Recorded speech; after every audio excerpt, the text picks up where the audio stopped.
Hey guys, so what am I working on now? Well, I got that Ford Fusion, the one with the coolant getting into the combustion system, combustion chamber, whatever. Anyway, the customer's not going to fix the car. Regardless of what the problem is, he's not going to fix it because of the mileage and everything else. He said he's going to get rid of the car. He's going to trade it in, whatever. He said the car's been good to him. This is the first problem he's ever had with the car. 167,000 miles, whatever. He said he's just going to get rid of it and get something else. Okay, he gave me permission to hold it again, and what I'm gonna do is I've had the pressure tester hooked up since last night. So what I'm gonna do is it's had pressure going, and it's lost some. It was at 21, and now it's at, hold on. See that? So it's right around 15. So what I'm gonna do is I'm gonna pull off this shield here, this decorative cover. I hate these things. And I'm going to pull the spark plugs out. So those look like, what are those? 8s that hold the coils in place. I'm going to pull the coils out, and I'm going to pull the plugs out. And I'm going to go with my Borescope inside. And I believe, I know I've done it before. I got to see if I can remember how to do it. It actually, the Borescope works through my phone. I'll tell you all about that in a minute. Phenomenal little tool, and it's not expensive. And I believe I can record the video and attach the video to this video that I'm making now.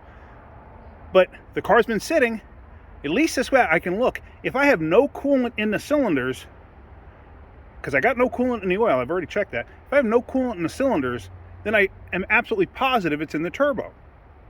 And then it's getting sucked through and into the motor.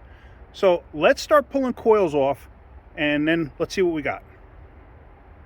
I got 3 of the coils out so far, and these are 8mm like I thought. Take those out. Then this little clip here, you got to move it back. Of course, this one's not going to cooperate. There you go. Move it back, squeeze, and pull. So then the coil comes out. Come on. Okay, just like that. I put them in order up on the cowl, so I just want to make sure that I put them back in the same order. And now you can see the spark plug. I'm not sure if that's a 9/16 head or a 5/8 head. There's some oil down there, but that's okay. That oil just is from the valve cover leaking. Not a big deal. So let's pull the plugs out so then we can get the Borescope in there. Now I got one plug out so far. Now I've seen this happen where people will pull the plug out. Oh, the reason I'm using this, it's actually a 5/8 spark plug. This is the 9/16 socket, but I broke it free and spun it out with the 5/8 socket, but the boot that's inside it holds the spark plug is not strong enough to get it out, so I just stuck this 9/16 one down in there just to grab the porcelain part of the plug to pull it out. But now you see all the oil that's on the threads? That's because of the valve cover gasket leak.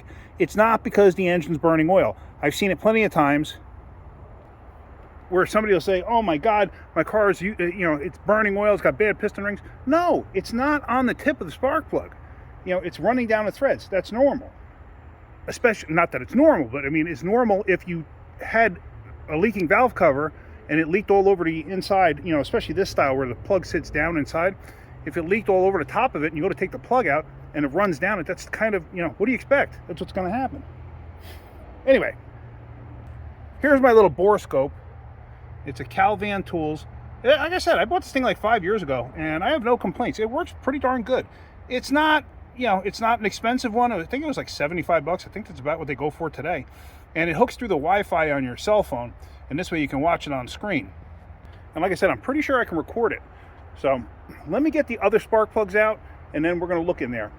Now, I'm sure some of this oil dripped inside the cylinder, but I should be able to tell the difference between coolant and oil. There should be a separation if coolant is in there. I doubt very highly the oil would have, basically made it so I couldn't see the coolant. So I was trying to say, I can't speak. I'm having a real problem with that lately. Anyway, that's it. Let's get the rest of the plugs out and go from there. There you see all the plugs are out. Cylinder, they're in order. Cylinder 1 is this one, 2, 3, 4. But if you look at cylinder 1, it's actually wet on the inside whereas cylinder 2 is also, 3 not so much, and 4 is a little bit also. But I mean, the plugs aren't like fouled out or anything, but if I find anything, it's probably going to be in cylinder 1 and 2.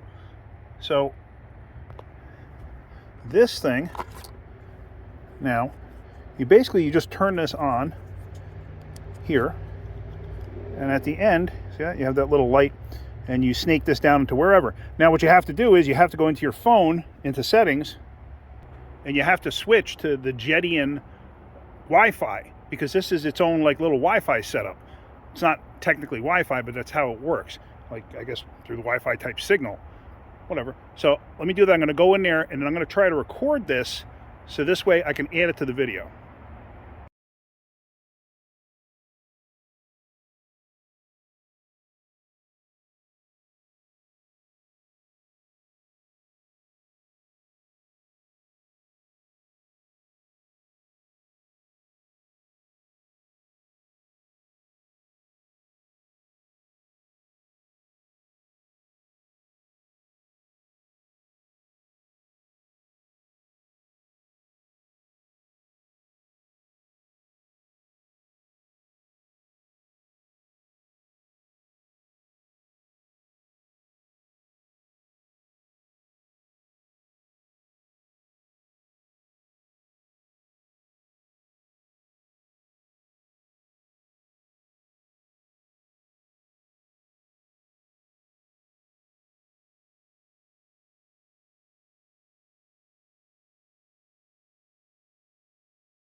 Okay, a little surprising to me. The first cylinder you see is cylinder 1, and that's oil. That's from me taking the plug out, and that's what landed on top of the piston. Same thing on cylinder 2, and then for some reason it disconnected, and I had to reconnect it. When it reconnected, I went into cylinder 3. That was coolant directly in the cylinder. That's a lot of coolant directly in the cylinder. So I'm going to crank this thing over. I'm going to put rags over top of it, but I'm going to crank this thing over to get that coolant out of the cylinder, because I don't want this thing to hydrolock. I mean, that's a lot of coolant. I was very surprised, especially because the plug doesn't look that bad. I mean, that plug, it doesn't, like I said, that's 3. It doesn't look that much different than 2. And I don't know if you remember what I said in the first one. I could have swore it had a cylinder 3 misfire code. Well, there you go. That's cylinder 3 misfire code. So, yeah, that's actually interesting. There we go. That Borescope really came in handy. What else? That Borescope comes with a bunch of little adapters too. I wouldn't use them going in. I don't trust them enough. They don't screw in place. Actually, no, I'm sorry. They do screw in place on this one. I had another one before that was cheaper. No, I'm sorry. You can unscrew the very end of the cap where the lights are, the camera piece, and this thing has, like, for a 90-degree angle and stuff like that, that you could screw in place. And because the other one I had, it just clipped in place, and I was always afraid of dropping it inside a cylinder or whatever, and then, you know, that'd be a nightmare to get out. But no, this one actually does have that, and that makes this a much better piece. But as you can see from the quality of the video, it's not that bad. I can't record audio, I could just record the video. But yeah, so now I want to give a big thank you to Scuba422123 for suggesting I do that. He has some experience with this motor, and he said to pressure test it and then use your Borescope, look down inside, and see what you see. Well, there you go. So thank you for that. Also, I want to thank North Point, Spelunkard, and Thomas K, for supporting my channel and, hitting me with a bunch of comments and stuff like that. I really do appreciate it. There's a whole bunch of you out there that I'm going to get to eventually, but I just want to give a shout out to you guys and say thank you. So yeah, so I'm gonna put this thing back together, and the customer's going to pick it up tomorrow. Like I said, I'm going to put rags over top of the motor, over top here. I'm going to put rags on there, and then I'm going to crank it over to get that coolant out of there, because like I said, I just don't want it to hydraulic and possibly damage something, because you can't compress a liquid and you'll bend a connecting rod. It will happen. So especially if that starter has enough force. I've seen it. It can happen. So like I said, I'm going to do that. I'm going to crank it over for a second, just get, you know, the coolant out of there. It'll push out. I just don't want it to make a mess all over the car. So that's why I'm going to put rags over top just to collect it. And then I'll put this thing back together and he can pick this thing up tomorrow morning. But yeah, so that's about it. So hopefully you got something out of that video. I did. I got something out of it. So yeah, that's it, guys. Thanks for watching.